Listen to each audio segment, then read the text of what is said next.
Via libera della Presidenza del Consiglio dei Ministri alla concessione di un volo di Stato per riportare a casa le salme delle 6 vittime dello schianto del Piper dell'Aeroclub di Treviso.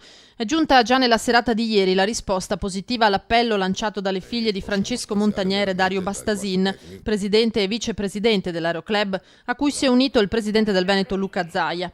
Ieri mattina il governatore aveva formalizzato la richiesta con una lettera inviata al sottosegretario alla Presidenza del Consiglio Claudio De Vincenti, sostenendo che mettere a disposizione un mezzo dell'aeronautica militare sarebbe stato, da parte del governo, un modo per dimostrare vicinanza e sensibilità alle famiglie così provate dall'evento. Un'istanza subito accolta dal presidente Matteo Renzi. Secondo le ultime informazioni avute dai parenti, l'aereo di Stato potrebbe riportare a casa Montagnier, Bastasin, Luca Dalle Mulle, Ilaria Berti, Angelo Callegari e il kosovaro Visar Degay già entro la fine di questa settimana.